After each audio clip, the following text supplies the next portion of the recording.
Okay, that's what it is. Okay, our flesh keeps us and our tiredness and our aches and our pains keeps us in a semi spiritually conscious state.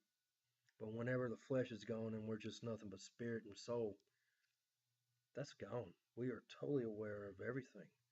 And we're more alert than we are here. We're more awake. We're more conscious of everything. Our senses, whatever we experience, is amplified. Okay, that's the only way I can describe it. So I fell down in it, and people are running everywhere. It's like the entrance into hell, maybe. I don't know. But all I know they have these demon creatures everywhere in that place, and they are doing nothing but freaking ravaging people, raping people, molesting. It, it's different. It's not like a perverted sexual thing. It's like a horrible, horrible, violent violation of everything that you are as a spirit and a soul, without any mercy, without. It's like they are just rabid, brute, just evil creatures that torment you. That's all I can describe it, dude. And they're real. I'm not talking about Satan and his stupid fallen angel demon idiots. The creatures down there are the ones who torment the devil and his stupid, filthy, dirty demons. Okay? They're different than freaking devil and the demons. Those creatures down there are the tormentors and the punishers of these freaking crapheads. Okay? That's why I'm not scared of the devil. Because I've been where the devil's going. Okay? And I've seen what was waiting on him. Okay? Into the lake of fire, maybe. I don't know. I wasn't in a lake of fire at that point. I was on solid terra firma, dude.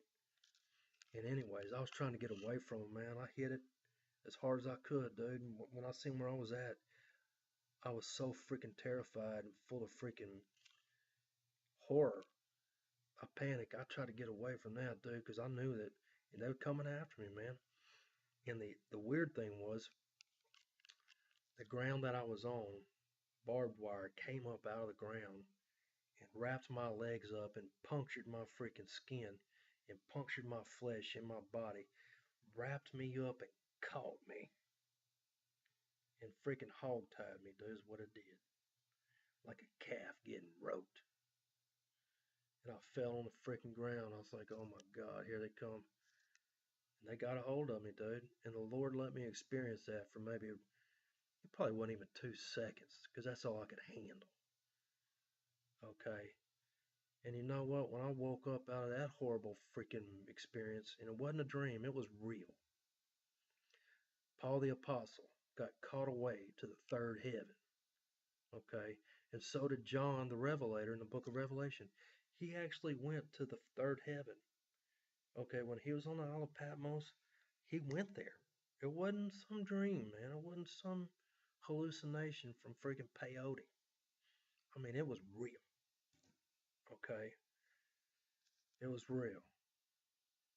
And I didn't get caught away to the third heaven. I got caught away to freaking hell. That's where I went.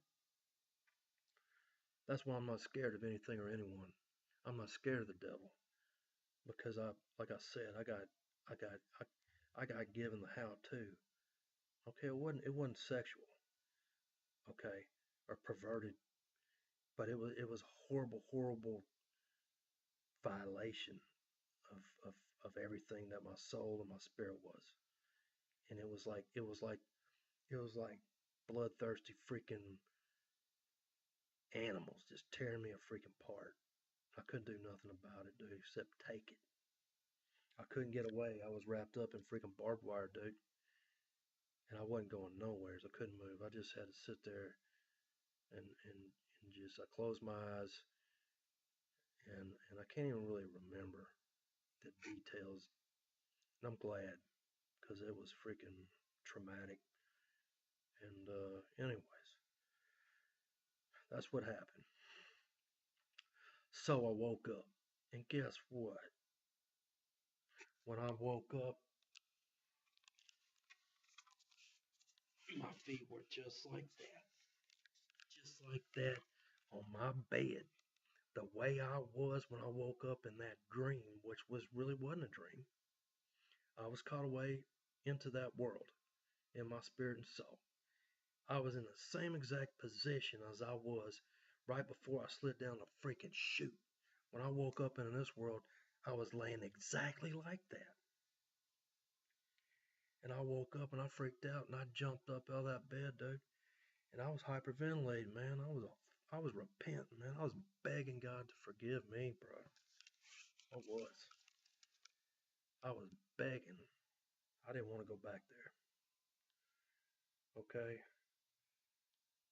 So so that's what happened. And the Lord spoke to me. He says, "You know why you saw your feet like that?" He said, "That's because that's exactly the way Juan's feet was when you saw him in that body bag with that toe tag. And what that sheet was is you, I wanted you to experience what he experienced, and he's still down there as I'm speaking. He's still down there going through that." He said, "You didn't do what I said, and you was my last attempt to reach to him before he died, and you refused to obey me and cooperate and do what I told you." Okay. And he busted hell wide open, and I wanted you to experience that. Okay. So what does a sheep mean? I never knew what that freaking sheep meant until a year ago. God gave me the revelation of what that meant, so I could tell you what that crap meant. It's not really crap, you know. God forgive me. I'm scared right now. I am, because I don't want to go back there, dude. I've been there. Nobody wants to go in that freaking hellhole for real. I don't care how freaking tough you are. I don't care if you freaking hardened by freaking war. You're gonna melt like some freaking butter on the sun in that freaking place in less than a second, dude, for real. We're puny little pieces of freaking ash in that place. Shh. That's it. We're dead. So nobody's tough down there, dude. Cry like a little freaking baby begging to get out of there, and it ain't never gonna happen. Just wasting your freaking time. So, anyways, what the sheep meant was in the book of Acts. Peter